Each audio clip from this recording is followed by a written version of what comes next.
In this grim and forbidding Arctic waste, a top priority defense project is being rushed to completion.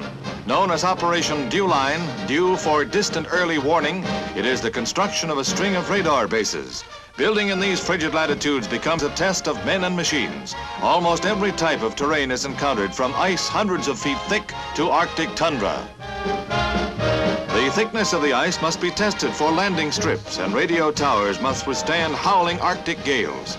On a tour of inspection of top secret bases, U.S. Secretary of Defense Wilson is joined by Defense Minister Campney and Defense Production Minister C.D. Howe of Canada and other members of the Joint Commission. The vast undertaking will cost $500 million and take 2 years to complete. These watchdogs, stretching 3,000 miles across the Arctic, are the price North America must pay for security. They will sound the first alarm should an air attack come.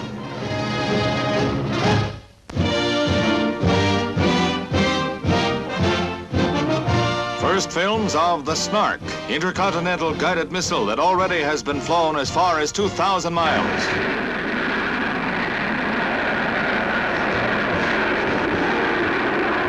With rocket boosters blasting, the Northrop Snark heads out over the ocean. Once it reaches top speed, the awesome missile drops the rocket boosters, cruises along on its jet engine. When the boosters hit, duck.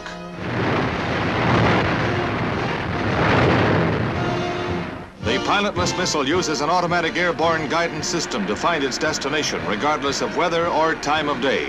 A piloted jet rides herd during the long-range test flights. Tomorrow's missile will leave the plane far behind and far below.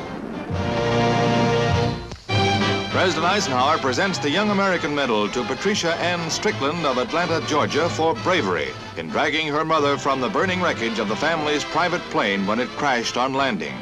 Patricia Ann was only 12 then and weighed barely 60 pounds. She was unable to save her father, also trapped in the wreckage.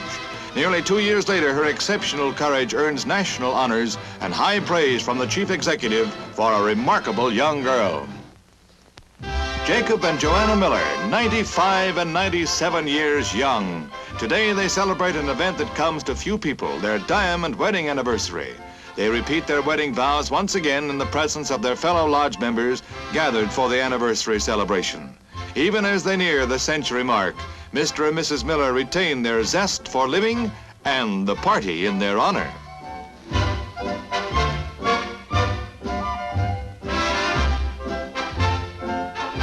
This is the house to which they came as bride and groom 75 years ago, and where they have lived ever since.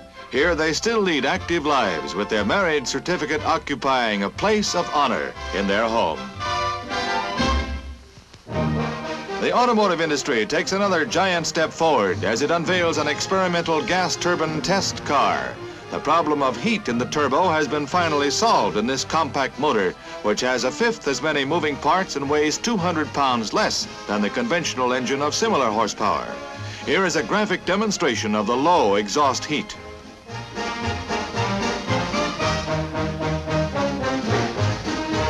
As an acid test of the new automobile, it is started from New York on the 3,000-mile run across the continent, during which it will face all possible driving conditions and temperatures. After performing smoothly for the entire trip, the turbo arrives in Los Angeles. George Hubner, inventor and designer of the car, gets the reward for success from starlets Mara Corday and Lee Snowden.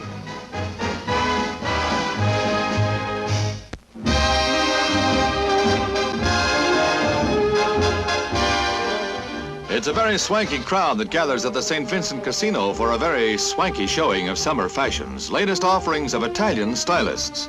The feminine eye is quick to spot the little novelties and niceties of overall design, setting the offerings apart from last summer's dresses, hats, and accessories. For sportswear, slacks and shorts are still in vogue and draw a sigh of anticipation from the onlookers. The utilization of stripes is not neglected, nor is an eye-catching handbag to make her the belle of the ball. Summer shorts with modish millinery in either black or white make it a matter of choice, but then choosing is the fun part of it for some gals selecting a summer wardrobe. If she chooses the wrong one, well, there's always another summer, and by then styles will be changed again.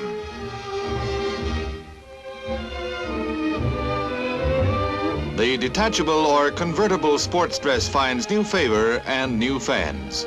She's right in step with the times. Italian fashions come up with new triumphs.